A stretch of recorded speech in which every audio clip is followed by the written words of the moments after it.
Hello dear students, myself Dhirendra Pande from Gorakhpur Uttar Pradesh. और आज के क्लास में हम कुछ क्वेश्चंस प्रैक्टिस करेंगे बेसिक स्ट्रेंथ के बेसिस पे। तो सबसे पहले हम लोग ये समझेंगे कि ये बेस क्या होते हैं। ठीक, क्वेश्चंस करेंगे हम लोग, लेकिन उससे पहले बेस के बारे में हम लोग थोड़ा बहुत समझेंगे। तो देखो क्या है कि अपने पास अगर बेस की बात करें तो बेस को डिफाइन करने के अलग अलग तरीके हैं, हम लोगों ने बेसिक क्लासेस में पढ़ रखे हैं। जैसे बहुत पहले क्या पढ़ा करते थे, सबसे पहले 10th में पहली बार हम लोग पढ़े थे एसिड बेस एंड सॉल्ट्स वाले चैप्टर में कि बेस वो सबस्टांस होते हैं जो एक्वस सोल्यूशन में क्या रिलीज करते हैं, OH माइनस रिलीज करते हैं। क्या रिलीज करते हैं? OH minus. यानी कि पहला थ्योरी हम लोगों ने पढ़ा था आर्हेनियस के अकॉर्डिंग। आर्हेनियस एसिड्स की बात करें, इन्होंने डेफिनेशन दिया था, तो इसी के बेसिस पे एसिड का नाम भी रख दिया गया Arrhenius acids, sorry Arrhenius basis. Acid कह लो या बेस कह लो, ठीक है। तो आर्हेनियस बेसिस या आर्हेनियस बेस, तो इनका क्या कहना था, कोई भी सबस्टांस जैसे अपने पास BOH से रिप्रेजेंट करें, अगर इसको आप एक्वस सोल्यूशन में डिसॉल्व करा रहे हो, वाटर के अंदर डिसॉल्व करा रहे हो, एक्वस सोल्यूशन ही लिख लेते हैं, तो यहाँ पे ये B+ और OH माइनस रिलीज करेगा एक्वस सोल्यूशन के अंदर। और ऐसी कोई भी स्पीसीज जो OH माइनस रिलीज करेगी उसको क्या कहा जाएगा, उसको बेस कहा जाएगा। ठीक, अच्छा, अब ये तो पहला डेफिनेशन हो गया बेसिक स्ट्रेंथ के बेसिस पे। अब इससे रिलेटेड क्वेश्चंस कहाँ सॉल्व होते हैं, अब जैसे जितना आसानी से OH माइनस रिलीज होगा उतना अच्छा बेस होगा। अभी फिलहाल अपने काम का ये नहीं है ज्यादा। दूसरा लॉरी एंड ब्रॉन्स्टेड थ्योरी आती है। पहले हम लोग फंडामेंटल अपना स्ट्रांग करेंगे, फिर उसके बाद अच्छे अच्छे क्वेश्चंस इस पे प्रैक्टिस करेंगे। तो ये थ्योरी क्या कहती है, जो बेसिस होते हैं वो प्रोटॉन एक्सेप्टर होते हैं।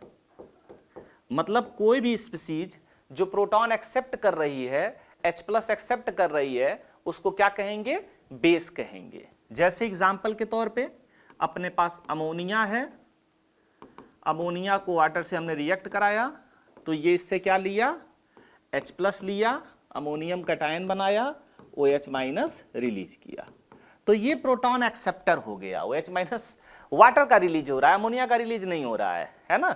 तो ये आर्हेनियस बेस नहीं है, कौन सा बेस है, लॉरी एंड ब्रॉन्स्टेड बेस बोल सकते हैं। तो इसने, अच्छा, लुईस बेस भी एक तरह से है, ये लोन पेयर डोनेट करता है। तो अगला पार्ट है हम लोगों का लुईस बेस का। तो लुईस बेस क्या होते हैं, लुईस बेस का मतलब लोन पेयर डोनर, ये अपने काम का सबसे अच्छा है। ऐसी स्पीसीज जो लोन पेयर डोनेट करती है उसको क्या कहते हैं, लुईस बेस कहते हैं। ठीक है, जैसे वही अमोनिया का एग्जांपल ले लेते हैं, उसने H+ को लोन पेयर डोनेट किया है, जैसे अपने पास अमोनिया है, या एक बहुत प्यारा सा एग्जांपल BH3 का ले लेते हैं इस तरह से, या BF3 का ले लेते हैं। तो ये लोन पेयर है कंप्लीट ऑक्टेट, ये incomplete octet lone pair donate करेगा, खाली डब्बा इसके पास है, लोन पेयर डोनेशन टेंडेंसी इसके पास है। तो यहां पे ये बन जाएगा कुछ इस तरह से NH3, ये आपका कोऑर्डिनेट बॉन्ड, और BH3 कोऑर्डिनेट बॉन्ड को रिप्लेस करेंगे, कोवेलेंट बॉन्ड बनाएंगे, जिसने लोन पेयर दिया उसके ऊपर पॉजिटिव चार्ज, जिसने लिया उसके ऊपर निगेटिव चार्ज। ठीक, तो ये बेस का बहुत मतलब बेसिक डेफिनेशन है, लेकिन अपने काम की बात क्या है, यहां पे है ये, या इसको भी कह सकते हो डोनेशन हुआ, और ये अगर हमारे पास बेस है, यहां पे ये कंजुगेट एसिड बेस थ्योरी आती है, तो H+ लेने के बाद जो स्पीसीज बनी वो क्या कहलाएगा, एसिड कहलाएगा। यानी कि अगर बेस ने H+ लिया, प्रोटोनेट हुआ, तो जो स्पीसीज बनेगी वो क्या कहलाएगी, उसका कॉन्जुगेट एसिड कहलाएगा, ये इसका कॉन्जुगेट एसिड कहलाएगा। ठीक, तो ये बहुत बेसिक टर्म्स है, 2-3 मिनट का काम होता है, तो इसको हम लोगों ने एक बार समझ लिया। अब आगे की चीजें हम लोग पढ़ेंगे। तो अगर मैथमेटिकली थोड़ा समझा जाए, जैसे अपने पास कोई बेस है जिसके पास लोन पेयर है, वाटर में इसको डिसॉल्व किया गया, अब इसने उससे H+ लिया, या ऐसे कह सकते हो लोन पेयर डोनेट किया, BH+ बना, और OH माइनस यहां से क्या हुआ, रिलीज हुआ। ठीक, अब यहां पे डिसोसिएशन हुआ है, तो डिसोसिएशन हुआ है किसका? बेस का, तो हम लोग लिखते हैं केबी, बेस डिसोसिएशन कांस्टेंट। क्या लिखते हैं? Base dissociation constant. तो ये हमारा हो जाता है बेस डिसोसिएशन या आयोनाइजेशन कांस्टेंट। ठीक है, जिनको ये सारी चीजें आती है उनके लिए तो बहुत आसान है, लेकिन जो बच्चे ये सारी चीजें नहीं पढ़े रहते उनके लिए बहुत टफ टास्क होता है। केबी क्या है, पीकेबी क्या है। जो पढ़े हैं वो फास्ट फॉरवर्ड करके आगे बढ़ सकते हैं प्रॉब्लम्स की तरफ। बाकी जिनको इसका आइडिया नहीं, खूब अच्छे से आराम से अपना कॉन्सेप्ट क्लियर करेंगे। तो बेस डिसोसिएशन कांस्टेंट हो गया। अब बेटा इक्विलिब्रियम कांस्टेंट होता है ये, इसको लिखा कैसे जाता है? लिखने का तरीका होता है, जितने भी प्रोडक्ट के अंदर स्पीसीज हैं उनका हम लोग लिखेंगे कंसंट्रेशन और उनका करेंगे प्रोडक्ट, और अगर कोई स्टाइकियोमेट्रिक कोफिशिएंट है तो उसके पावर लगा देंगे, डिवाइडेड बाय रिएक्टेंट का कंसंट्रेशन, जैसे कि बी लोन पेयर है ये, और H2O का कंसंट्रेशन यूजुअली कांस्टेंट है, तो उसको उसी के कांस्टेंट के साथ मल्टीप्लाई करके, मतलब जब पहली बार कांस्टेंट लिखते हैं तो K के साथ मल्टीप्लाई करके H2O लिखते हैं, तब Kb आता है हम लोगों का। बहरहाल ये अपने पास जो है ये एक प्रॉपर टर्म आ गया Kb के लिए। अब यहां से देखो, कहा जाता है कि एसिड डिसोसिएशन कांस्टेंट की वैल्यू जितनी ज्यादा होगी उस बेस का स्ट्रेंथ क्या होगा? उतना ज्यादा होगा। यानी कि अगर हम लोग बात करें बेसिक स्ट्रेंथ की, तो जो बेसिक स्ट्रेंथ हम लोगों का वो डायरेक्टली प्रोपोर्शनल टू होता है किसके? Kb के। मींस Kb जितना ज्यादा होगा बेस की स्ट्रेंथ क्या होगी? उतना ज्यादा होगी। ठीक है, अब ये Kb कैसे पता चलेगा? तो Kb पता करने का तरीका, एक तो अपने पास OH माइनस है, सोल्यूशन के अंदर OH माइनस का कंसंट्रेशन जितना ज्यादा होगा बेस की स्ट्रेंथ उतनी अच्छी होगी। तो ये तो हम फिजिकल केमिस्ट्री में कंसंट्रेशन पता करते हैं। ऑर्गेनिक में कैसे क्वेश्चन सॉल्व करेंगे? उसके लिए ये जो कंजुगेट एसिड है हमारे पास, इसको हमने क्या बोला था? इसको बोला था बेस। तो इसका ये जो कंजुगेट एसिड है, ये जो हमारा कंजुगेट एसिड है, इसकी स्टेबिलिटी से हम लोग बेसिक स्ट्रेंथ के बारे में आइडिया लगाएंगे। ठीक, तो बेसिक, अच्छा ये तो Kb के बारे में हो गया पहला पॉइंट। आयनिक इक्विलिब्रियम में हम लोग एक और टर्म पढ़ते हैं Pkb। तो Pkb क्या है? कभी भी आयनिक में हमको बताया जाता है कि P ऑफ एनीथिंग के बारे में बताया जा रहा है, तो वहां पे क्या होता है, उस टर्म को हम लोग minus log of that thing कर देते हैं। जैसे Pkb लिखा हुआ है तो इसको हम लोग क्या लिखेंगे? माइनस लॉग ऑफ Kb, और बेस हमारा होता है 10। ठीक, ऐसे ही Pk लिखना हो तो क्या लिखते हैं? Minus log of Ka। Pkw लिखना हो तो क्या लिखते हैं? Minus log of Kw। तो यहां से समझने वाली बात है, अब थोड़ा सा मैथमेटिकली देखा जाए यहां पे, तो अगर हमारे Kb की वैल्यू बढ़ेगी तो ये जो पूरा लॉग Kb है ये बढ़ेगा, और उस लॉग के पहले माइनस लगा, इनइक्वालिटी पलट जाएगी, इंक्रीजिंग फंक्शन डिक्रीजिंग फंक्शन में चेंज हो जाएगा। तो ये जो है ये पूरा टर्म अब घटेगा, और ये पूरा टर्म घटेगा तो जो Pkb की वैल्यू है वो भी क्या होगी? घटेगी। तो बड़े ध्यान से देखेंगे, Kb बढ़ा, लॉग Kb बढ़ा, लॉग Kb के बढ़ने से माइनस लॉग Kb घटा, और माइनस लॉग Kb Pkb है, तो फाइनली कंक्लूजन ये निकाल सकते हैं कि अगर Kb बढ़ा तो जो हमारा Pkb होगा वो घट जाएगा, और Pkb घट जाएगा तो जो बेस की स्ट्रेंथ है वो क्या होगी? बढ़ जाएगी। तो फाइनली हम लोगों ने एक मैथमेटिकल कंक्लूजन निकाल लिया कि Kb की वैल्यू बढ़ेगी तो Pkb की वैल्यू घटेगी, और Pkb वैल्यू घटेगी तो बेसिक स्ट्रेंथ घटेगा। तो कभी भी पेपर में आप लोगों से बेसिक स्ट्रेंथ के बारे में पूछता है तो Kb का ऑर्डर होगा, और अगर Pkb का ऑर्डर पूछता है तो जो बेसिक स्ट्रेंथ का ऑर्डर उसका रिवर्स करो, मतलब पहले बेसिक स्ट्रेंथ निकालेंगे फिर Pkb को निकालेंगे। ठीक, तो ये दूसरा सेगमेंट था हम लोगों का, जिसमें Kb, Pkb और ये सारे टर्म के बारे में हम लोगों ने पढ़ा। ठीक है, नेक्स्ट अगला टर्म बेसिक स्ट्रेंथ को कैसे देखेंगे? तो सबसे पहले हमने कहा ये जो बेस है ये है लोन पेयर डोनर। सबसे पहले तो यही कहा कि जो बेस है वो है लोन पेयर डोनर, यानी कि बेस की स्ट्रेंथ की अगर बात होगी तो लोन पेयर डोनेशन की बात होगी। जिसका लोन पेयर डोनेशन जितना अच्छा होगा बेस की स्ट्रेंथ उतनी ही अच्छी होगी। तो देखो, अगर अपने पास बेस है, इस बेस ने प्रोटॉन लिया या इसका प्रोटोनेशन हुआ, BH+ बना, ये स्पीसीज बना। अब ध्यान से समझने वाली बात है कि ये हमारा बेस है और ये इस बेस का कॉन्जुगेट एसिड है, ये इस बेस का कॉन्जुगेट एसिड है। तो हमने क्या कहा, पहली चीज तो ये हुआ है इस बेस ने इसको लोन पेयर डोनेट किया है। तो पहला टर्म तो ये है कि जो बेसिक स्ट्रेंथ होगी उसके लिए पहला फैक्टर हम लोगों का होगा directly proportional to lone pair donation के। मतलब लोन पेयर डोनेशन जितना अच्छा होगा बेसिक स्ट्रेंथ हमारी क्या होगी उतनी अच्छी होगी हमारी, मतलब बेस की। ठीक, अब ये जो लोन पेयर डोनेशन है यहां से हम लोग दो बातें सीखेंगे अभी।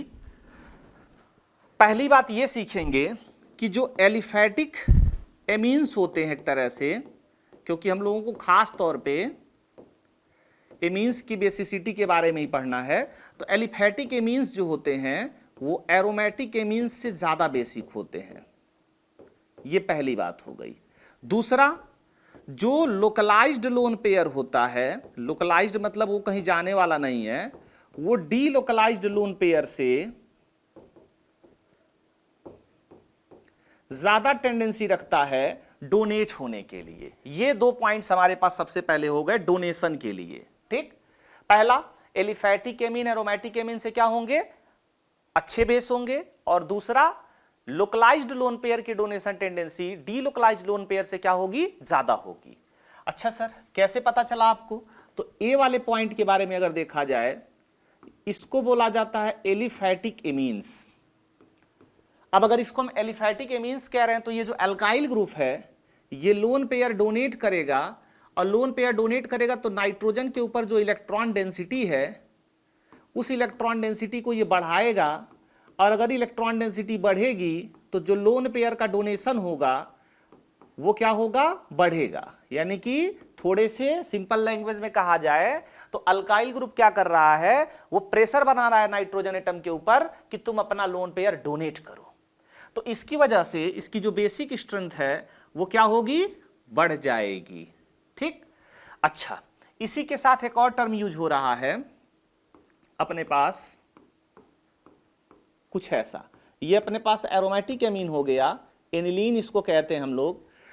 अब अगर आप लोग रेजोनेंस के कंडीशन देखोगे lone pair alternate pi bond, तो हमने बताया है कि ये जो लोन पेयर होता है पुराने लेक्चर्स में आप देखेंगे सीट डिस्कशन में तो या वन शॉट में देख सकते हैं, तो ये जो लोन पेयर होता है ये इस तरह से डीलोकलाइज होता है, और डीलोकलाइज होगा तो अब बाहर जाने की जो उसकी टेंडेंसी होगी, ये अपने पास NH2+ आ गया। अब ये लोन पेयर फ्री नहीं रहा, वो लोन पेयर क्या कर रहा है मॉलिक्यूल के अंदर डीलोकलाइज हो रहा है, घूम रहा है, और अगर मॉलिक्यूल के अंदर घूम रहा है तो इसके बाहर जाने की टेंडेंसी क्या हो जाएगी कम हो जाएगी। ठीक है, तो अब ये एलिफैटिक एमीन हो गया, एरोमेटिक एमीन हो गया। इस हिसाब से देखोगे तो किसकी बेसिक स्ट्रेंथ ज्यादा होगी एलिफैटिक एमीन्स की एरोमेटिक एमीन से ज्यादा होगी। दूसरी बात, ये जो लोन पेयर लोकलाइज्ड है, लोकलाइज्ड मतलब कहीं मूव नहीं कर रहा है। ठीक, अब जैसे मान लो हम हैं ऐसे खड़े हैं, तो ऐसे खड़े हैं तो हमारी किसी डायरेक्शन में जाने की टेंडेंसी अच्छी होगी, या कोई बुलाएगा तो हम आसानी से चले जाएंगे। अब हम क्या कर रहे हैं यहीं टहल रहे हैं, पूरा ऐसे ऐसे टहल रहे हैं, यहीं भाग रहे हैं अपनी जगह पे, कोई बुला रहा है हम कहें मस्त है यार हम टहल रहे हैं, थोड़ी और दूरी हो भाग रहे हो बहुत तेजी से या पूरे कमरे में घूम रहे हो, तो हमारा डीलोकलाइजेशन होगा तो मूव करने की टेंडेंसी बाहर क्या होगी कम होगी, बैठे रहेंगे तो टेंडेंसी अच्छी होगी। तो डीलोकलाइजेशन जितना ज्यादा बढ़ेगा लोन पेयर का उसकी बेसिक स्ट्रेंथ उतनी ही क्या होगी कम होगी। ये बात समझ में आई। ठीक है, तो ये तो फैक्टर हो गया पहला। अब दूसरे फैक्टर की अगर बात करें, कभी कभी क्या होगा अपने पास ये जो बी लोन पेयर दे रहा था डोनेशन टेंडेंसी एक जैसी अगर दिखेगी कभी कभार, या दो लोकलाइज्ड एक साथ मिल जाएंगे तो हमारे पास बनेगा कॉन्जुगेट एसिड।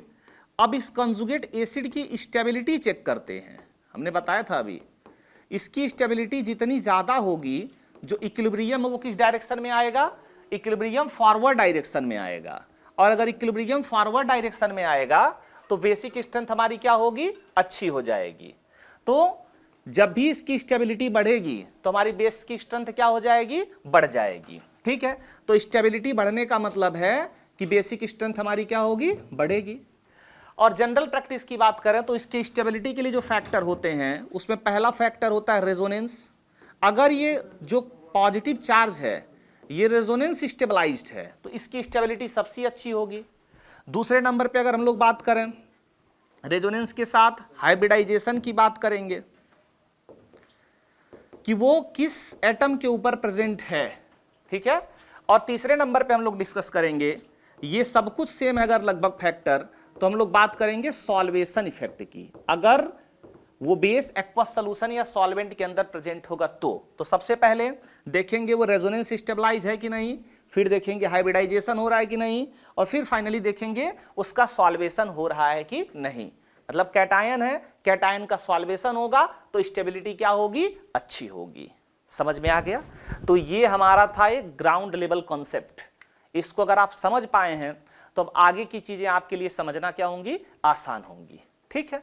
और भी फैक्टर, एडिशनल फैक्टर्स आ सकते हैं, जैसे स्टेरिक फैक्टर आ सकता है, हाइड्रोजन बॉन्डिंग आ सकता है ना, तो उनकी कोई कमी नहीं है। बहरहाल अब छोटे छोटे क्वेश्चंस अगर देखे जाएं, बहुत छोटे छोटे, जैसे अगर हम इन गैस फेज की बात करें, मतलब कोई सॉल्वेंट नहीं है, सॉल्वेंट नहीं है तो सॉल्वेशन का कोई केस नहीं आएगा। अपने पास है RNH2 मतलब प्राइमरी एमीन। फिर बस एक रिवीजन है, जिन्होंने पढ़ रखा है वो भी देख सकते हैं इसको अच्छे से, एक बार सारे कॉन्सेप्ट्स रिवाइज हो जाएंगे। क्वेश्चन तो करना ही करना है। RNR ये अपने पास लोन पेयर आ गया। अब ये इलेक्ट्रॉन डेंसिटी डोनेट कर रहा है, ये भी इलेक्ट्रॉन डेंसिटी डोनेट कर रहा है, ये भी इलेक्ट्रॉन डेंसिटी डोनेट कर रहा है, ठीक है। तीनों के तीनों तरफ से इलेक्ट्रॉन डेंसिटी डोनेट हो रही है, मतलब इसमें नाइट्रोजन के पास इलेक्ट्रॉन डेंसिटी ज्यादा होगी, और अगर इलेक्ट्रॉन डेंसिटी बढ़ेगी तो जो बेसिक स्ट्रेंथ होगा वो क्या होगा, बढ़ेगा। इसका मतलब जो टर्शियरी अमीन है उसकी बेसिक स्ट्रेंथ सेकेंडरी अमीन से ज्यादा होगी, और सेकेंडरी अमीन की बेसिक स्ट्रेंथ प्राइमरी अमीन से ज्यादा होगी। प्राइमरी अमीन मतलब नाइट्रोजन एक कार्बन से जुड़ा हुआ है, सेकेंडरी अमीन का मतलब नाइट्रोजन 2 कार्बन से जुड़ा हुआ है, टर्शियरी अमीन का मतलब नाइट्रोजन 3 कार्बन से जुड़ा हुआ है। जैसे देखो यहाँ नाइट्रोजन 1 कार्बन से जुड़ा है, यहाँ नाइट्रोजन 2 कार्बन से जुड़ा है, और यहाँ नाइट्रोजन 3 कार्बन से जुड़ा है, ठीक है। तो प्राइमरी अमीन, सेकेंडरी अमीन और टर्शियरी अमीन इस तरह से हमारे पार्ट में आ गए। तो ये एक क्वेश्चन हो गया ठीक ठाक बेसिक लेवल पे। दूसरा बेटा, ये तो पहला हो गया। फिर हमने पढ़ा ही था कि अगर आप लोगों को एलिफैटिक एमीन्स दे दिए जाएं और एरोमेटिक एमीन्स दे दिए जाएं तो उसमें स्टेबिलिटी किसकी ज्यादा होगी, AR मतलब एराइल ग्रुप यानी कि बेंजीन रिंग। तो ये लोकलाइज्ड है और ये वाला पार्ट क्या है, डीलोकलाइज्ड है, तो इसकी बेसिक स्ट्रेंथ क्या होगी, अच्छी होगी। तीसरी बात करें हम लोग, अपने पास RCH2NH2 है, दूसरे नंबर पे RCHNH है, और तीसरे नंबर पे RCN है। ये अपने पास पार्ट आ गया 3 अलग अलग। अब देखो नाइट्रोजन तीनों में किसके पास, सारे कंडीशन सेम है। नाइट्रोजन तीनों में किसके पास प्रेजेंट है, सॉरी लोन पेयर तीनों में किसके पास प्रेजेंट है, नाइट्रोजन के ऊपर। अब उन नाइट्रोजन में बात करेंगे इलेक्ट्रोनेगेटिविटी की, तो यहां पे नाइट्रोजन का हाइब्रिडाइजेशन sp3 है, यहां पे हाइब्रिडाइजेशन sp2 है, यहां पे हाइब्रिडाइजेशन sp है। और हमने बताया था किसी पर्टिकुलर एलिमेंट के लिए जो इलेक्ट्रोनेगेटिविटी होती है वो sp की ज्यादा होती है, उससे कम sp2 की और सबसे कम sp3 की। पता है तो अच्छी बात, नहीं पता है तो इसको ध्यान रखिएगा। जैसे नाइट्रोजन sp की इलेक्ट्रोनेगेटिविटी नाइट्रोजन sp2 से ज्यादा होगी और उसकी इलेक्ट्रोनेगेटिविटी नाइट्रोजन sp3 से ज्यादा होगी। तो बेटा यहां पे इसकी इलेक्ट्रोनेगेटिविटी ज्यादा होगी तो जो लोन पेयर डोनेशन होता हम लोगों का, अगर सारे फैक्टर इस तरह से सेम दिख रहे हैं तो जो लोन पेयर डोनेशन होगा वो इनवर्सली प्रोपोर्शनल टू होता है इलेक्ट्रोनेगेटिविटी के। एटम की इलेक्ट्रोनेगेटिविटी जितनी ज्यादा होगी लोन पेयर का डोनेशन उतना क्या होगा, कम होगा, क्योंकि सबके सब लोकलाइज्ड हैं, सबके सब में इलेक्ट्रॉन डेंसिटी लगभग सेम आ रही है R ग्रुप की वजह से, कोई रेजोनेंस स्टेबलाइजेशन नहीं है। तो फाइनली हमको कहां जाना पड़ेगा, हाइब्रिडाइजेशन पे। पहले हम लोगों ने एलिफैटिक एरोमेटिक चेक किया, सब एलिफैटिक हो गए, फिर लोकलाइज्ड डिलोकलाइज्ड चेक किया, सब लोकलाइज्ड हो गए, फिर रेजोनेंस चेक किया, नहीं मिला, अब हाइब्रिडाइजेशन से क्वेश्चन सॉल्व करेंगे, ठीक। तो इस हिसाब से देखेंगे तो बेसिक स्ट्रेंथ इसकी अच्छी हो जाएगी, है ना। ये बहुत फंडामेंटल क्वेश्चन है, बहुत फंडामेंटल क्वेश्चन। ऐसे एक और क्वेश्चन अगर देखेंगे हम लोग चौथे नंबर पे, RCONH2, एक ग्रुप अपने पास ये है, दूसरे नंबर पे RCONH,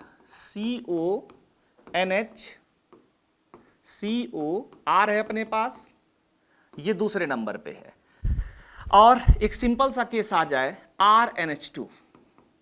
अब इन तीनों में पूछा जाए किसकी बेसिक स्ट्रेंथ अच्छी होगी, तो सबसे पहली बात, ये तो लोकलाइज्ड हो गया, ये लोन पेयर क्या हो गया, लोकलाइज्ड, मतलब कहीं जाने वाला नहीं है।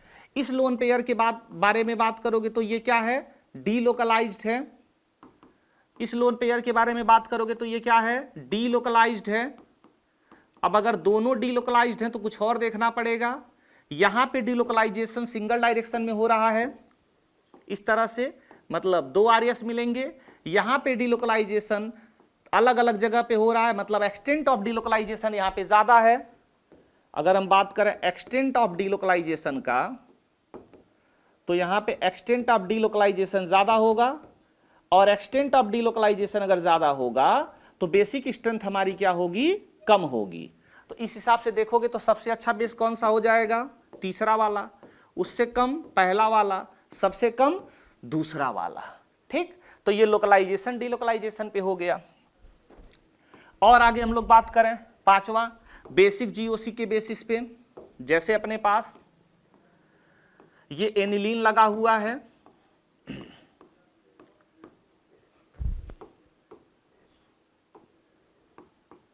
ये एनिलीन लगा हुआ है, इस एनिलीन के साथ हमने लगा दिया OCH3, फिर इसी एनिलीन के साथ हमने लगा दिया CH3, ये दो हो गया, एक में क्या लग गया OCH3 और दूसरे में क्या लग गया CH3, और तीसरे में सिंपल एनिलीन ले लिया पैरा पोजीशन पे, इस तरह से ये यहां पे लग गया, ये यहां पे लग गया, ये यहां पे लग गया। अब क्या होगा, यहां पे ये हमारे पास प्लस M ग्रुप होता है, ये प्लस M ग्रुप है, ये बेसिक आइडिया आपको होना चाहिए। तो अगर ये प्लस M ग्रुप है तो इलेक्ट्रॉन डेंसिटी रिंग की तरफ बहुत तगड़े तरीके से भेजेगा। इलेक्ट्रॉन डेंसिटी भेजेगा तो नाइट्रोजन के ऊपर दबाव बनेगा कि हमको जाना पड़ेगा, तो इस नाइट्रोजन के ऊपर प्रेशर बन रहा है जाने के लिए। यहां पे CH3 है, ये प्लस H इफेक्ट लगाएगा, ये थोड़ा प्रेशर कम लगाएगा लेकिन फिर भी लगाएगा, यहां पे कुछ नहीं हो रहा है। तो यहां पे अंदर की तरफ से प्रेशर पड़ रहा है नाइट्रोजन के लोन पेयर की कि भाई तुम जाओ, यहां पे थोड़ा कम प्रेशर पड़ रहा है, वहां नहीं पड़ रहा है। तो सबसे अच्छी बेसिक स्ट्रेंथ किसकी हो जाएगी, इस वाले की हो जाएगी। ठीक, ये बहुत बेसिक क्वेश्चन है जहां से आपका दिमाग चलना शुरू हो जाएगा। ऐसे अगर हम लोग बात करें इसी के बेसिस पे, तो अपने पास अगर ये NH2 है, हमने यहां पे लगा दिया O-, और यहां पे हमारे पास NH2 है, हमने यहां लगा दिया NHCOCH3 या OCOCH3। अब देखो ये भी प्लस M की तरह काम करेगा, ये भी प्लस M की तरह काम करेगा। अगर आपको प्लस M की सीरीज पता है, नहीं पता है तो वन शॉट में आप लोग देख सकते हैं। ये आपके प्लस M की बात करें तो ये भी ग्रुप हम लोगों का प्लस M लगाएगा, ये भी ग्रुप हम लोगों का प्लस M लगाएगा, लेकिन O- के जो प्लस M की टेंडेंसी होगी बहुत ज्यादा होगी, तो ये ज्यादा इसके ऊपर धक्का लगाएगा जाने के लिए, तो इसकी बेसिक स्ट्रेंथ अच्छी हो जाएगी। ठीक है, वहां एक चीज और समझ सकते थे, सीरीज नहीं याद है तो, ये लोन पेयर इसके साथ भी इन्वॉल्व है और इसके साथ भी इन्वॉल्व है, लोन पेयर एक ही है, उसको उधर भी जाना इधर भी जाना है, यानी कि इधर की तरफ जो इसका इंपैक्ट होगा, ये दोनों तरफ इसका इंपैक्ट हो रहा है और इसका एक तरफ, तो अगर एक तरफ इंपैक्ट हो रहा है तो ज्यादा इंपैक्ट पड़ेगा, ये दो अलग अलग डायरेक्शन में इंपैक्ट डाल रहा है तो इसका इंपैक्ट कम होगा, तो इसकी बेसिक स्ट्रेंथ अच्छी हो जाएगी। ये एकदम आसान वाले क्वेश्चंस है ना, जहां से दिमाग चलना आपका शुरू हो जाएगा, हाँ ठीक है हमको बेसिक स्ट्रेंथ आ रहा है समझ में। ठीक है, सातवें की बात करें, थोड़े बहुत और क्वेश्चंस की, तो अब एक छोटा सा कॉन्सेप्ट हम लोग लगे हाथ पढ़ लेते हैं, आर्थो इफेक्ट इन एनिलीन। तो आर्थो इफेक्ट इन एनिलीन में आपको यह चीज ध्यान रखना है कि ऐसा कहा जाता है, ortho substituted aniline is least basic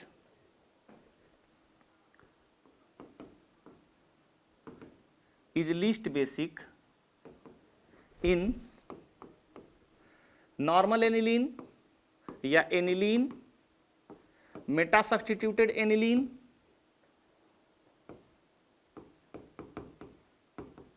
Meta substituted aniline, para substituted aniline.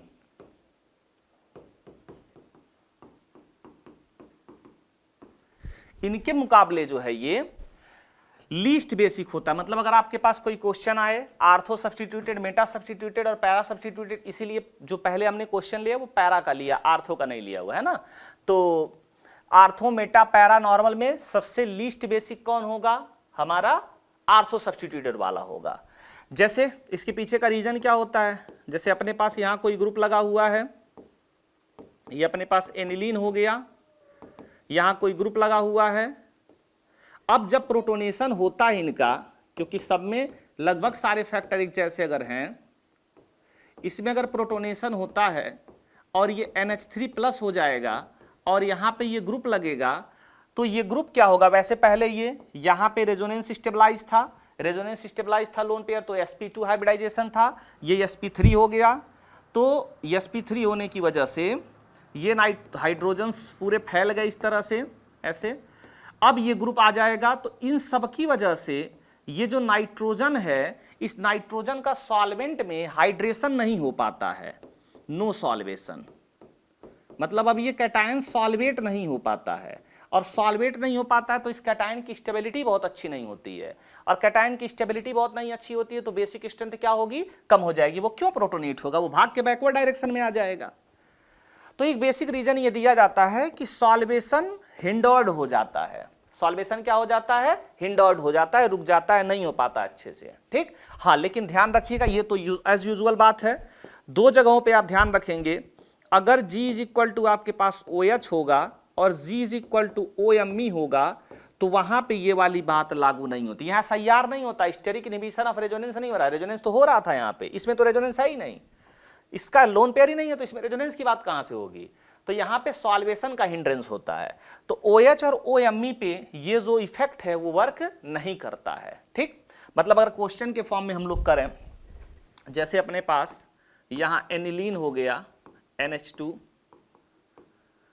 Lone pair, और यहां हमने CH3 लगा दिया आर्थो सब्स्टिट्यूटेड, यहां पे हमने CH3 लगा दिया मेटा सब्स्टिट्यूटेड, पैरा पे CH3 लगा दिया,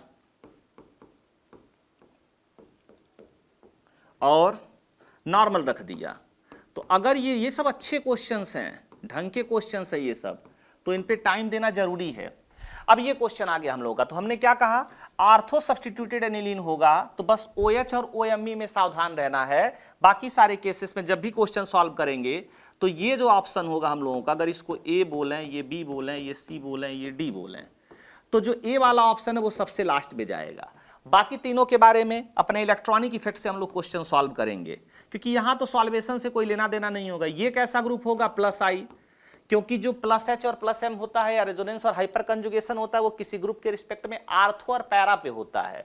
यानी कि इन पोजीशंस पे अगर कोई ग्रुप आएगा तब इसके ऊपर रेजोनेंस या हाइपर कंजुगेशन लगाएगा। अब इसकी बात करें तो ये +H भी है और +I भी है। +H+I है तो इलेक्ट्रॉन डेंसिटी खूब देगा, इलेक्ट्रॉन डेंसिटी खूब देगा तो प्रेशर बनाएगा इसके ऊपर, यानी कि इलेक्ट्रॉन डेंसिटी यहां से ज्यादा निकलेगी। तो सबसे अच्छा फिर किसका हो गया? C वाले का, उससे कम B वाले का, उससे कम D वाले का, और एक चीज कहां चला गया था? आर्थो वाला सबसे लास्ट में। शायद ये 8वां क्वेश्चन है क्या? अब देखो क्वेश्चंस तो आप सीट के कर ही रहे हैं, साथ में 10, 12, 15 क्वेश्चन हम खुद ही करा देते हैं।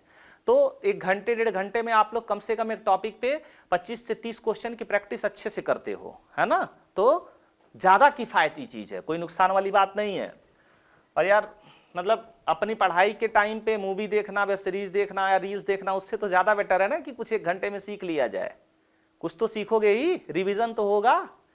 ठीक है, और आगे देखा जाए अगर इसी तरह से कुछ और ग्रुप्स लग जाएं, जैसे मान लो छोटे मोटे क्वेश्चंस अपने पास लगा दिया जाए, ये अपने पास NH2 हो गया। अब यहां पे हमने लगा दिया सपोज NO2 लगा दिया, यहां पे भी NO2 लग गया, यहां पे भी NO2 लग गया,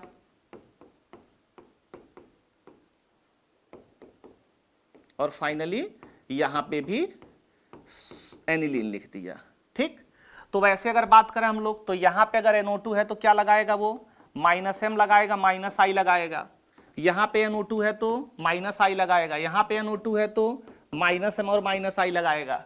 ठीक है, अब -M तो इसमें और इसमें दोनों में सेम है, यहां -I ज्यादा लगेगा, यानी कि ये लोन पेयर आसानी से जाने वाला नहीं है। ठीक, ये तो वैसे भी सॉल्व हो जाएगा बिना किसी बेसिक इंफॉर्मेशन के, लेकिन फिर भी आर्थो इफेक्ट है तो लास्ट में जाएगा ये वाला। इसमें -M और -I दोनों लग रहा है, रेजोनेंस ज्यादा विड्रॉ करेगा, इलेक्ट्रॉन डेंसिटी ज्यादा विड्रॉ करेगा, तो बेसिक स्ट्रेंथ को क्या कर देगा, घटा देगा। यानी कि ए के बाद किसकी बारी आएगी, सी की। फिर ये भी इलेक्ट्रॉन डेंसिटी खींचेगा लेकिन कम खींचेगा तो कम घटाएगा, तो कौन आएगा, बी। सबसे अच्छा कौन हो गया, डी वाला हो गया। ठीक है, तो ये भी क्वेश्चन हो गया।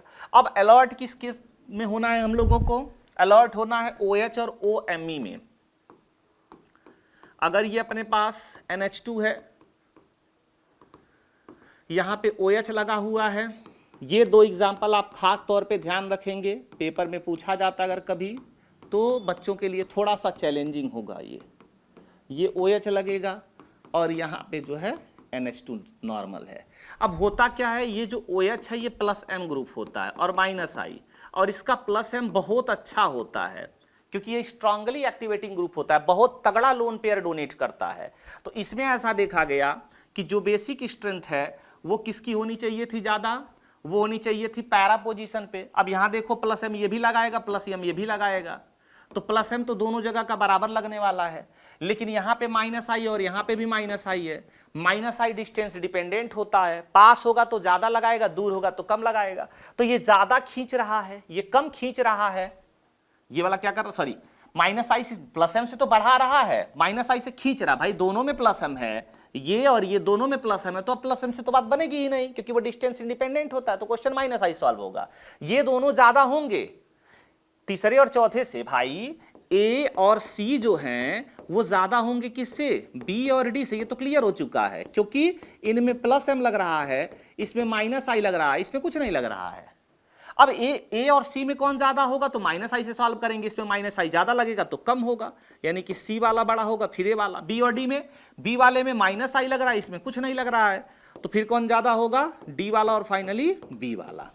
ये आप लोगों का ऑर्डर आ गया। मतलब यहां पे आर्थो इफेक्ट को कंसीडर नहीं किया गया, अगर आर्थो इफेक्ट को कंसीडर किया गया होता तो ये कहां जाता, लास्ट में। ठीक, बाकी अगर आप चाहें तो इसका डेटा भी देख सकते हैं। किससे हम लोग पता करते हैं बेसिक स्ट्रेंथ, पीकेबी से। जिसका पीकेबी ज्यादा होगा उसका बेसिक स्ट्रेंथ क्या होगा, कम होगा। अब अगर आप लोग OH के केस में देखते हैं तो जो पैरा सब्स्टिट्यूटेड वाला है उसका जो पीकेबी होता है 8.6 होगा। कहाँ गया, पैरा सब्स्टिट्यूटेड वाले का पीकेबी 8.6 होगा। इसके बाद अगर आर्थो सब्स्टिट्यूटेड की बात करें तो 9.3 होगा। ये आर्थो सब्स्टिट्यूटेड की बात हो गई। और नॉर्मल की बात करें तो 9.38 होगा, ये नॉर्मल हो गया 9.38। और अगर ये क्या कहते हैं मेटा की बात करें तो 9.80 हो गया। अब देखो सबसे ज्यादा पीकेबी किसका है, सबसे ज्यादा पीकेबी मेटा का है, तो बेसिक स्ट्रेंथ सबसे कम होगी। सबसे कम पीकेबी किसका है, सबसे कम पीकेबी पैरा का है, तो सबसे ज्यादा होगा।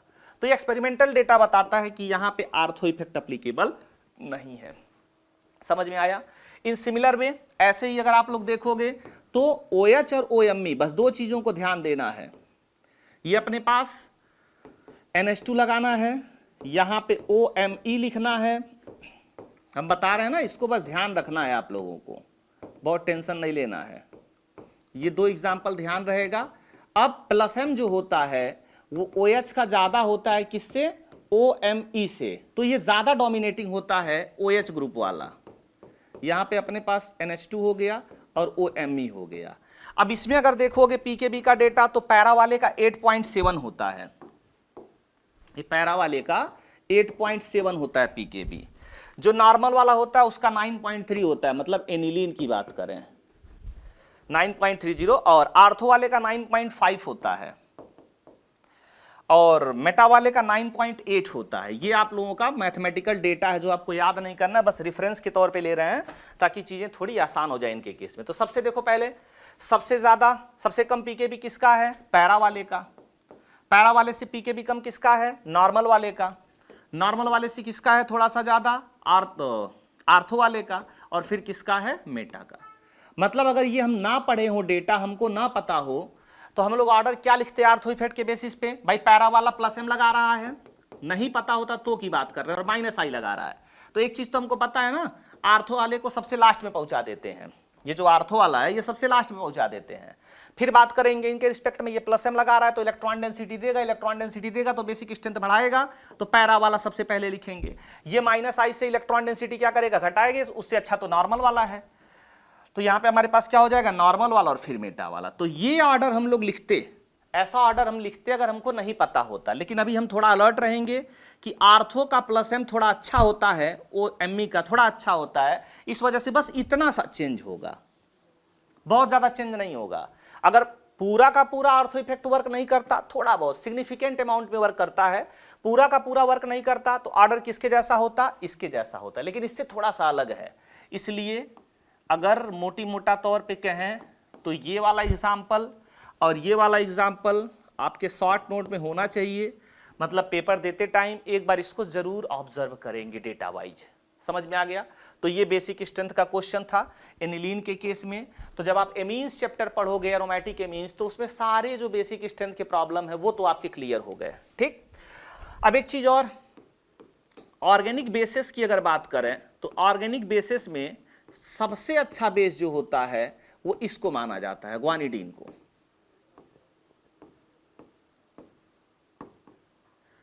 ये जो ऑर्गेनिक बेस है इसको खास ध्यान रखिएगा, ठीक ठाक बेस होता है ये, एलिफेटिक एमीन से भी अच्छा बेस होता है ये, है ना? क्यों होता है यूजुअली? अब देखो यहां पे एक लोन पेयर है और यहां पे एक लोन पेयर है। ये जो लोन पेयर है ये डीलोकलाइज्ड है। क्यों? रेजोनेंस कर रहा है ये लोन पेयर जो है ये रेजोनेंस कर रहा है, और ये वाला जो लोन पेयर है ये लोकलाइज्ड है। लोकलाइज्ड है माने, अब हमने कहा था लोकलाइज्ड का डोनेशन डीलोकलाइज्ड से क्या होगा? अच्छा होगा। तो लोकलाइज्ड का डोनेशन अच्छा होगा तो प्रोटोनेशन हम इसी का करेंगे। मतलब कोई अगर अपने पास H+ आता है तो यही वाली स्पीसीज प्रोटोनेट करेगी। ठीक है, अब अगर हमारे पास जो ये कैटायन बना, अमोनियम कैटायन जो भी बना, ये अगर हम लोग इसको यहां से देखेंगे तो रेजोनेंस स्टेबलाइज्ड है। ये यहां से बन जाएगा NH2 डबल बॉन्ड NH2 और यहां से NH2, और अभी भी ये मानेगा नहीं, अभी ये भी रेजोनेंस स्टेबलाइज्ड है। Lone pair alternate pi bond, तो NH2 और ये हो जाएगा NH2 और यहां पे डबल बॉन्ड NH2+। आप ध्यान से देखेंगे थोड़ा दूर से तो तीनों स्ट्रक्चर की शकल सूरत एक जैसी है। मतलब ये जो भी स्ट्रक्चर्स हैं आर्यस हैं ये इक्विवेलेंट आर्यस हैं, और इक्विवेलेंट आर्यस की वजह से ये हाईली बेसिक होते हैं। मतलब अगर लोकलाइज्ड की बात हो रही हो और ऐसी शकल सूरत आपको किसी प्रॉब्लम में दिख जाती हो, इस तरह की शकल सूरत आपको अगर दिख जाती हो तो आप अलर्ट हो जाइएगा, या पूरा स्ट्रक्चर आपको दिख जाए तो वहां अलर्ट होने की जरूरत है कि उस ग्रुप में ये जो पार्ट है ना ये वाला, इसकी बेसिक स्ट्रेंथ अच्छी होने की संभावना होगी। ठीक है, समझ में आया? अच्छी बात है। तो ये भी एक कॉन्सेप्ट था, ये भी हम लोगों का हो गया। अभी तो फिलहाल क्वेश्चन पे आते हैं, थोड़ा बहुत और पढ़ने की जरूरत है। अब इसके बाद एक और कॉन्सेप्ट देखें हम लोग, जैसे अगर अपने पास ये बेंजीन रिंग है, अब एनिलीन के बजाय यहां पे कोई बल्कि ग्रुप लगा दिए जाएं, ये बल्कि ग्रुप हो गए, और यहां पे कोई हमारे पास ऐसा ग्रुप लग जाए जैसे G = अपने पास ब्रोमीन लग जाए, आयोडीन लग जाए, मिथाइल ग्रुप लग जाए, मिथाइल से बड़ा कोई ग्रुप लग जाए, है ना? इस तरह के अगर कोई ग्रुप लग जाए तो क्या होगा? ये बल्कि ग्रुप आप पहली दूसरी सीट में देखेंगे तो हमने बताया था ये ग्रुप से एक दूसरे के साथ क्या करेंगे? एक दूसरे के साथ रिपल्सन करेंगे, और रिपल्सन करेंगे तो ये जो सिस्टम है, जैसा कि हमने पहले बताया था आप लोगों को, ये सिस्टम अगर पहले था थंब की तरह ये दोनों, तो रिपल्सन की वजह से क्या होगा? ये घूम जाएगा इस तरह से, तो जो नाइट्रोजन का p ऑर्बिटल था वो इस तरह से हो जाएगा और अब p ऑर्बिटल रेजोनेंस का हिस्सा नहीं होगा। ये p ऑर्बिटल जो है यहां पे रोटेशन होगा इस बॉन्ड का, तो nr2 ग्रुप जो है आउट ऑफ प्लेन हो जाएगा। और अगर ये आउट ऑफ प्लेन होगा तो अब जो हमारा लोन पेयर है, पहले क्या था ये लोन पेयर, पहले ये लोन पेयर डीलोकलाइज्ड था, और जब ये एक बार रोटेट हो गया तो ये लोन पेयर हमारा क्या हो गया, लोकलाइज्ड हो गया। मतलब अगर ये कहीं जाने वाला नहीं है, तो अगर ये जाने वाला नहीं है तो इससे जो हमारी बेसिक स्ट्रेंथ है वो क्या होगी, बढ़ जाएगी, क्योंकि डीलोकलाइज से ये क्या हो गया, लोकलाइज्ड। अगली बात समझो, अब ये अगर लोन पेयर यहां डोनेट नहीं करेगा तो इस बॉन्ड के अंदर डबल बॉन्ड करेक्टर नहीं आएगा। क्या नहीं आएगा, डबल बॉन्ड करेक्टर। और डबल बॉन्ड करेक्टर नहीं आएगा तो ये जो CN बॉन्ड है, ये CN बॉन्ड है, ये सिंगल बॉन्ड रहेगा, यानी कि पहले से इसकी बॉन्ड लेंथ क्या होगी, बढ़ जाएगी। और बॉन्ड लेंथ बढ़ेगी तो पहले से इसकी जो बॉन्ड एनर्जी है वो क्या होगी, घट जाएगी। मतलब अब वीक बॉन्ड हो जाएगा, आसानी से ब्रेक हो जाएगा। बाकी अगर बात करें, ये लोन पेयर अब रेजोनेंस का हिस्सा नहीं है, रेजोनेंस का हिस्सा नहीं है, तो जो एक्सटेंट ऑफ रेजोनेंस है वो घट गया। जो एक्सटेंट ऑफ रेजोनेंस है हम लोगों का यहां पे वो घट गया, और एक्सटेंट ऑफ रेजोनेंस घटने की वजह से जो रेजोनेंस एनर्जी है वो भी क्या हो गई, घट गई। बाकी अब ये लोन पेयर अगर रिंग की तरफ आ नहीं रहा है तो जो इलेक्ट्रॉन डेंसिटी ऑन रिंग होगी, इलेक्ट्रॉन डेंसिटी और रिंग जो होगी वो भी घट जाएगा। समझ में आया? तो ये कुछ फैक्टर्स हैं जो कि इस लोन पेयर के रेजोनेंस में पार्टिसिपेट न करने की वजह से हुए हैं, और ये लोन पेयर पार्टिसिपेट नहीं कर पा रहा स्टेरिक इन्हिबिशन की वजह से, स्टेरिक फैक्टर की वजह से। इसीलिए इस पूरे इफेक्ट को क्या कहा जाता है, सर इफेक्ट कहा जाता है, स्टेरिक इन्हिबिशन ऑफ रेजोनेंस। मतलब यहां पे रेजोनेंस इनहिबिट हो गया, और उसकी वजह से क्या क्या हुआ है, आपके पास ये सारे फैक्ट्स हैं। ठीक, अगली बात करें अगर हम लोग, अपने पास अगर basic strength in aqueous solution में, बहुत इंपॉर्टेंट टॉपिक है। आप 12th में एमीन्स चैप्टर में ठीक ठाक पोर्शन देखोगे कि इन कॉन्सेप्ट्स का है, आप वापस वहां पे पढ़ते हो। तो जो बच्चे जीओसी खूब अच्छे से पढ़ के जाते हैं उनके लिए बहुत आसान होता है। और सीट में जब आप एक्सरसाइज 2, एक्सरसाइज 3, एक्सरसाइज 4 पे जाएंगे तो इन कॉन्सेप्ट्स की जरूरत पड़ेगी। बेसिक्स प्रॉब्लम में तो बहुत ज्यादा नहीं पड़ेगी, अच्छे क्वेश्चंस आएंगे तो हर एक कॉन्सेप्ट की नीड आप लोगों को पढ़ने वाली है ना। ठीक है, तो यहां पे अगर आप देखोगे इन एक्वस सॉल्यूशन की अगर बात किया जाए तो एक्वस सॉल्यूशन के अंदर होता क्या है, जैसे अपने पास ये RNH2 है, अब पानी के अंदर ये अगर प्रोटोनेट हुआ तो ये बना लेता है RNH3+। ऐसे ही अगर ये R2NH है, ये प्रोटोनेट हुआ तो ये पानी के अंदर बना लेगा R2NH2+। ऐसे अगर अपने पास R3N है, ये प्रोटोनेट हुआ तो पानी के अंदर बना लेगा R3NH+। अब ध्यान से देखो, हमारे पास ये RNH3 है तो ये हाइड्रोजन हो गए। अब हाइड्रोजन जितना ज्यादा होगा पानी के साथ हाइड्रोजन बॉन्ड जो होगा वो उतना ज्यादा होगा। ये पानी के अंदर जाएगा, हाइड्रेशन इसका ज्यादा होगा, नाइट्रोजन पे पॉजिटिव चार्ज है तो ये भी, इसका भी हाइड्रेशन होगा इस तरह से। तो ये पूरे ग्रुप का हाइड्रेशन ज्यादा होगा, तो अगर इसका सॉल्वेशन ज्यादा होगा, पानी होगा तो हाइड्रेशन बोलेंगे, इसका सॉल्वेशन बहुत तगड़ा होने वाला है। अमोनिया होगा तो और अच्छा होगा। अगर अपने पास NH3 है, इसका हमने प्रोटोनेशन कर दिया, ये NH4+ बना दिया तो इसका सॉल्वेशन सबसे ज्यादा होगा। और यहां पे अगर बात करेंगे, ये अपने पास NH+ है, इसके इस साइड में सारे तरफ R ग्रुप लगे हुए हैं, ये बल्कि ग्रुप हैं। आप बेसिक क्लासेस में पढ़ते हो कि ये हाइड्रोफोबिक होते हैं। बहुत स्लो स्पीड में नहीं है ताकि आपका समय कम से कम लगे समझने में। तो ये हाइड्रोफोबिक ग्रुप हो गया। अब ये पानी के मॉलिक्यूल्स को आने नहीं देगा, पानी के मॉलिक्यूल्स को आने नहीं देगा तो इसका जो सॉल्वेशन होगा वो नहीं होगा, और सॉल्वेशन नहीं होगा तो जो कंजुगेट बेस बन रहा है उसकी, सॉरी कंजुगेट एसिड बन रहा है, उसकी स्टेबिलिटी बहुत अच्छी होने वाली नहीं है। ठीक है, सबसे पहला फैक्टर लोन पेयर की बात करें तो ये इलेक्ट्रॉन डेंसिटी डोनेट कर रहा है, इसमें इलेक्ट्रॉन डेंसिटी दोनों तरफ से डोनेट हो रही है, इसमें इलेक्ट्रॉन डेंसिटी खूब सारी डोनेट हो रही है। तो इलेक्ट्रॉन डेंसिटी की अगर बात करोगे तो इलेक्ट्रॉन डेंसिटी किसमें ज्यादा है, अमोनिया से ज्यादा, 1 डिग्री में 1 डिग्री से ज्यादा, 2 डिग्री में 2 डिग्री से ज्यादा, 3 डिग्री में है। सॉल्वेशन की बात करोगे तो सॉल्वेशन किस में अच्छा है? 1 डिग्री में अच्छा है, 2 डिग्री में अच्छा है, 3 डिग्री में अच्छा है, मतलब सबसे अच्छा 1 डिग्री में, उससे भी अच्छा अमोनिया में है। ये सॉल्वेशन की बात हो गई। अगर स्टेरिक हिंड्रेंस की बात करोगे, मतलब सॉल्वेशन के लिए जो स्टेरिक हिंड्रेंस क्रिएट हो रहा है, या प्रोटॉन को, ये भाई इतना बड़ा बड़ा ग्रुप है तो प्रोटॉन को भी आसानी से आने नहीं देगा, उसके लिए हिंड्रेंस क्रिएट करेगा। तो हिंड्रेंस की बात करोगे तो सबसे ज्यादा किस में होगा? 3 डिग्री में, 2 डिग्री में, 1 डिग्री में। अमोनिया में तो कोई खैर हिंड्रेंस नहीं है।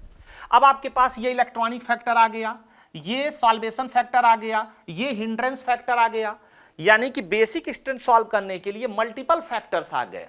बेसिक स्ट्रेंथ सॉल्व करने के लिए मल्टीपल फैक्टर्स आ गए, और अगर इतने सारे मल्टीपल फैक्टर्स आ गए तो आसानी से क्वेश्चन सॉल्व नहीं होगा। लेकिन एक बात समझ में आ रही है, एक प्राणी है जिसको फायदा मिल रहा है। देखो 2 डिग्री वाले में इलेक्ट्रॉन डेंसिटी को फायदा मिल रहा है, सॉल्वेशन से भी इलेक्ट्रॉन 2 डिग्री वाले को फायदा मिल रहा है, हिंड्रेंस में भी 2 डिग्री वाला बहुत अच्छा नहीं है। तो यार 2 डिग्री तो किसी तरफ नहीं जा रहा है। इलेक्ट्रॉन डेंसिटी की बात आ रही है, अच्छे हैं। सॉल्वेशन की बात आ रही है, ठीक है। स्टेरिक हिंड्रेंस है तो बहुत अच्छे, मतलब बहुत अच्छा हिंड्रेंस नहीं लगा रहे हैं। तो यहां पे देखा जाता है अगर एल्काइल ग्रुप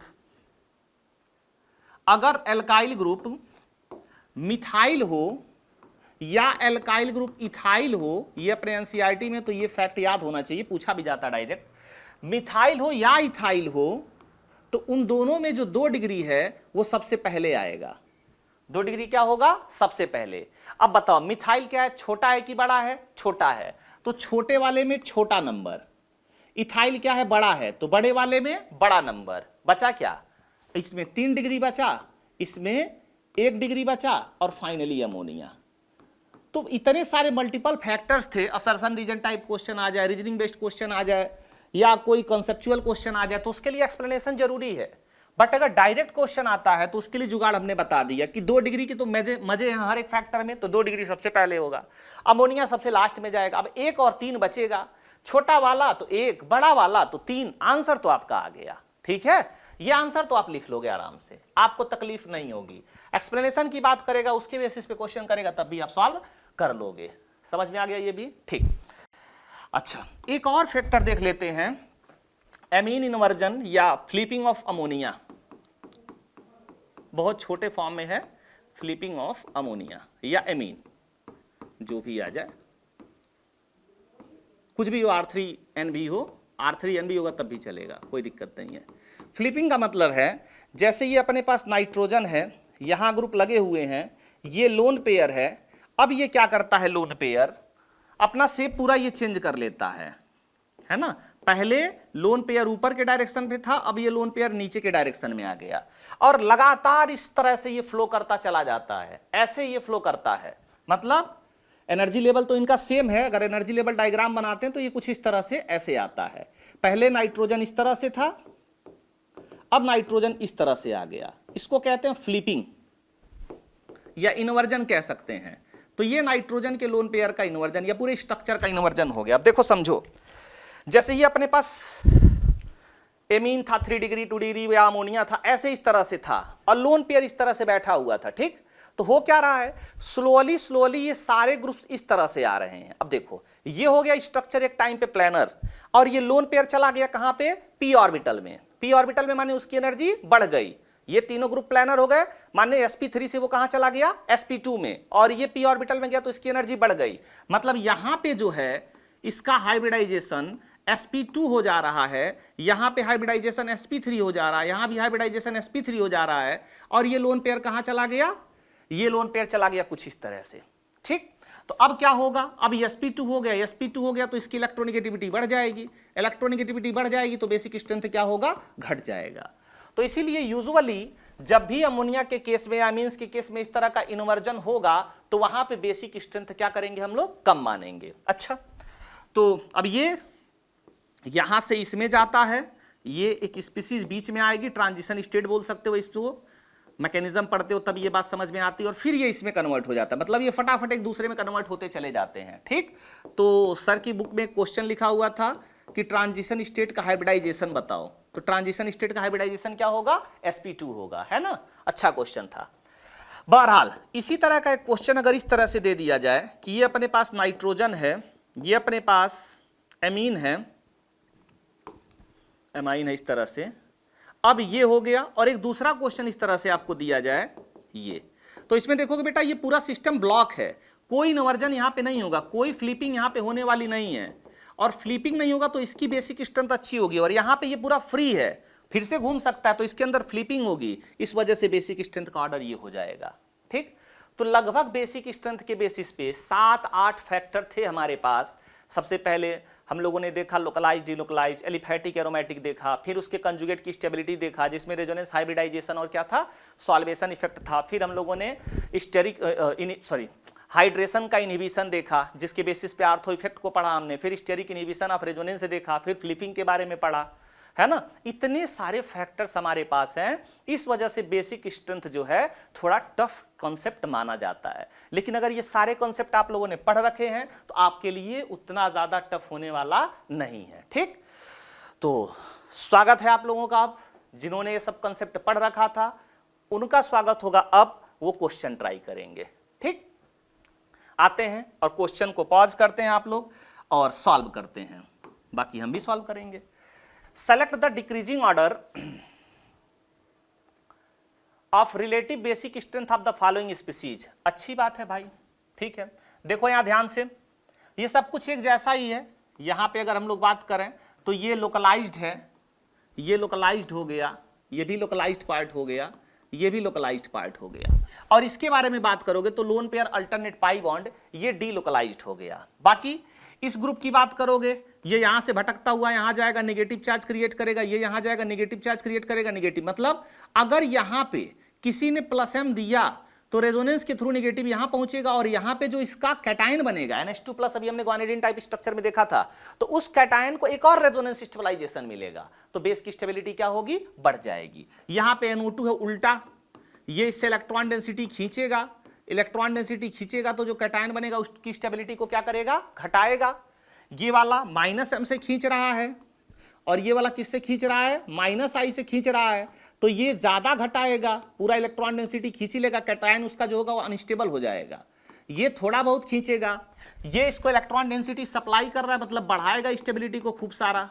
अब जो लेक्चर अब यही प्रॉब्लम है, जिन्होंने सब कुछ अच्छे से नहीं देखा उनका थ्योरी भी गया, उनका प्रॉब्लम भी गया। इसीलिए कहते हैं कि 15, 20, 25 मिनट अगर इन्वेस्ट करने से कॉन्सेप्ट क्लियर हो जाता है तो कर देना चाहिए, है ना। हम लोग अच्छी चीजों के लिए बहुत ज्यादा सोचते हैं, बहुत ज्यादा सोचते हैं, मतलब बहुत सारा टाइम वेस्ट कर देंगे, लेकिन थोड़ा बहुत लेक्चर देखने में टाइम इन्वेस्ट नहीं करेंगे फिलहाल। तो अब देखो ध्यान से, तो सबसे अच्छा डोनेशन किस में हो रहा है, सबसे अच्छा डोनेशन हो रहा है दूसरे वाले में, दूसरे वाले से थोड़ा कम, इसमें तो हो ही नहीं रहा, ये अच्छा है।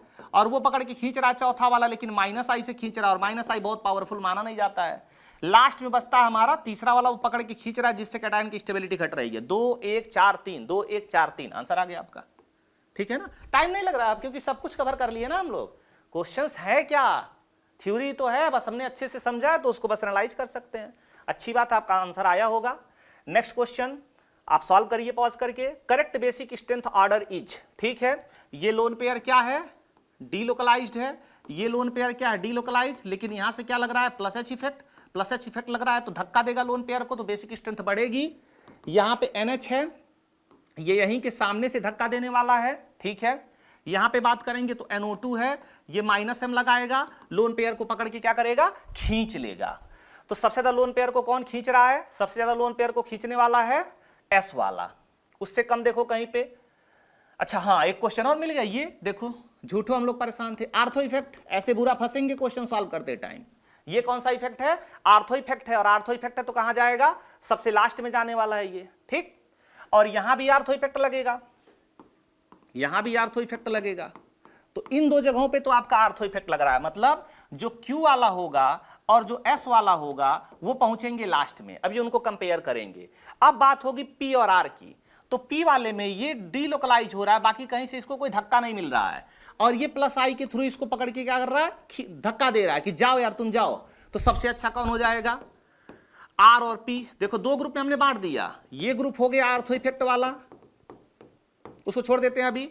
अब फिर बात करेंगे हम R और P वाले में। R और P वाले में R को इलेक्ट्रॉन डेंसिटी ज्यादा मिल रही है तो R का बेसिक स्ट्रेंथ अच्छा होगा। अच्छा, उसके बाद किसका बेसिक स्ट्रेंथ अच्छा होगा? पी वाले का। अब क्यू और एस में देखो, आर्थो इफेक्ट से बराबर हो गए। क्यू और एस में देखोगे इथाइल और NO2, इथाइल धक्का दे रहा है NH2 को कि जाओ, और NO2 पकड़ के खींच रहा है, तो NO2 वाला कहां जाएगा? सबसे लास्ट में। थोड़ी बहुत इज्जत बचेगी तो क्यू वाला आ जाएगा। तो RPQS तरीके हैं, अपने कंसेप्ट के तरीके हैं, जैसे आपने पढ़ा उसी हिसाब से क्वेश्चन सॉल्व कर लेंगे, आपका भी आंसर आया होगा।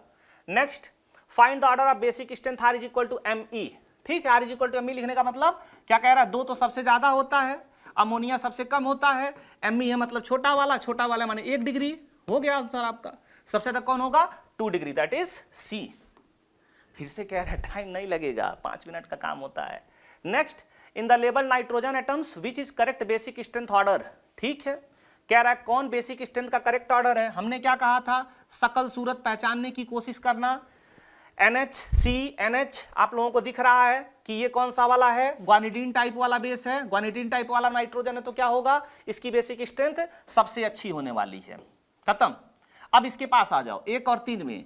1 वाला नाइट्रोजन के साथ RS बना रहा है, माने इसके 2 RS बनेंगे, और इसकी बात करोगे तो ये इधर जा रहा है एक बार और ये इधर जा रहा है एक बार, ऊपर से ऑक्सीजन के पास नेगेटिव चार्ज आएगा, इसके RS ज्यादा स्टेबल होंगे। यहां पे जो एक्सटेंट ऑफ डीलोकलाइजेशन है, वो ज्यादा होगा, और एक्सटेंट ऑफ डीलोकलाइजेशन ज्यादा होगा तो जो बेस की स्ट्रेंथ होगी वो क्या होगी? कम। तो इस हिसाब से देखोगे तो दूसरा सबसे ज्यादा, फिर पहला और आखिरी में कौन जाएगा? तीसरा। तो 2 1 3 आंसर हो गया अपना। सब तो पढ़ के आए हैं, सारी बातें याद हैं। ये एज इट इज ये क्वेश्चन कराए थे ऊपर ही वाले, इसमें 3 इसमें 2 एग्जांपल दिए थे, ग्वानिडीन का भी दिए थे, मिक्स आंसर आया था आपका। Very good. हाँ, कमेंट में आप ये भी लिख सकते हो कि 10 क्वेश्चन दिया गया, कितने आंसर आपके करेक्ट थे, है ना? 5 7 8 जैसे भी हो। तो which is the weakest base among the following. ठीक है, वीकेस्ट बेक की बात कर रहा है, तो चलते हैं थोड़ा सा। अब इसमें क्या होगा बेटा? देखो समझो थोड़ा सा, इसमें होता क्या है? Steric inhibition of protonation, steric inhibition of